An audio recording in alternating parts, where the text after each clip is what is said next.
My name is Brendan Hand, and I'm a freshman here at Morristown High School. This year in the Life Design Lab, I worked on creating a clothing brand for our school with my buddy Oscar. Through this project, I learned how to overcome challenges and work more effectively in a group or partner setting. Ever since the start of middle school, I've never enjoyed partner work or group projects. I've always struggled with trusting the people I'm working with to complete their part on time, especially when their work affects my grade. Because of that, I've often felt like I've had to carry most of the workload myself, which has made group projects frustrating and stressful.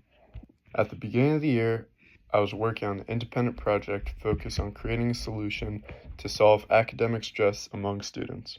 The farthest I got with this project was sending out a survey with a bunch of questions that I didn't really care about or know how to answer.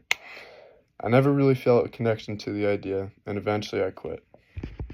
Around the same time, my partner Oscar had done the same with his project. While we were both trying to figure out what to do next, he suggested the idea of working on a partner project. At first I was hesitant. I didn't want to have to commit to something I might regret, especially since I'd have to stick with it for the entire year.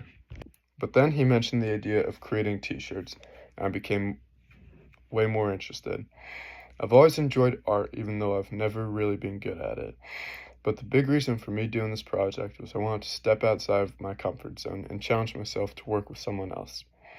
At the beginning, everything was smooth and easy. We hadn't done much besides designing random shirts, but we were having fun, and things were going well. None of the designs we made were really that good, but we still had a lot of fun doing it. But eventually, we ran into our first disagreement. One of the moms from the hockey team told the head of the Boostly Club about our project.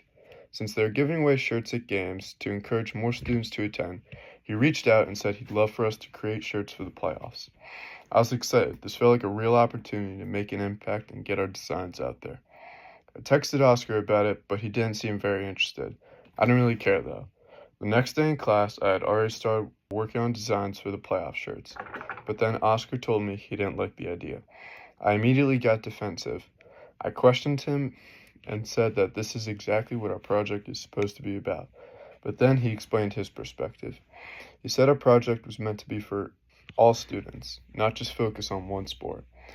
For the first time, instead of reacting, I actually stopped and thought about what he was saying, and I realized he was right, so I stopped working on playoff shirts.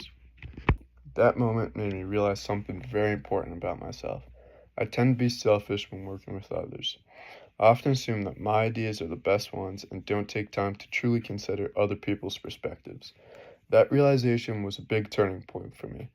I told myself that moving forward, I wasn't going to approach group work in a selfish way anymore. After that, things became smooth again. We worked together to create a design that we both liked. It really felt like we struck gold. We both really loved this shirt, and our peers around us also said the same. We agreed that this would be the shirt that we'd eventually print. Everything seemed to be back on track until we ran into our next issue. We had divided responsibilities, and Oscar was in charge of handling communication, printing, and anything related to money. He told me that he had reached out to several companies to see if they'd be willing to help us out. A week went by, and we only received a couple responses saying that they'd get back to us later. Another week passed, and I asked Oscar if there were any updates. He said no, but that they would eventually respond. Nearly a month went by, with no real progress. At that point, I started to feel frustrated. I began regretting the decision to work in a partnership. I assumed that my partner wasn't doing his job, even though I didn't actually say that to him. Instead of communicating, I let the frustration build up, but eventually I decided to handle the situation differently. Instead of staying quiet, I had an honest conversation with him. I told him that I didn't think these companies were going to respond and that we needed to come up with a new plan, and he agreed. We went back to some of our earlier ideas and eventually decided to use Mr. Boothby's heat press. It was a simple and very affordable solution for us. That situation helped me realize another major issue I have when working with others: fear. I was afraid that my partner wouldn't complete his responsibilities, and I was also afraid to speak up about it. That combination made the situation worse than it needed to be. From that point on, I decided to approach issues with my peers differently. If a problem needed to be addressed, I'd talk honestly with them about it. After solving that problem, the rest of the project went smoothly. We worked efficiently together and were able to produce 25 shirts just in time for exhibition night. That exhibition night, we sold out instantly. Looking back, I started to realize how much my mindset had changed.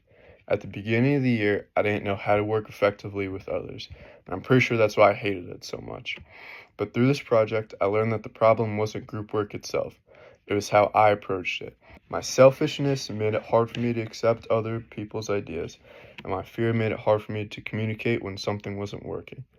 Once I recognized and worked on those issues, everything changed. I became more open to listening and more willing to collaborate, and more confident in speaking up when needed. And because of that, working with a partner has actually made assignments a lot easier. At any point a teacher gives us an option to work with a partner, I take it. I realize how easy it could be if I work efficiently with them. But these lessons go beyond this project or this class. Learning how to work effectively with others is an important skill, not just for school, but in life. Whether it's friendships, teamwork, or future careers, being able to communicate, trust, and collaborate with others is something that will always matter. Thank you.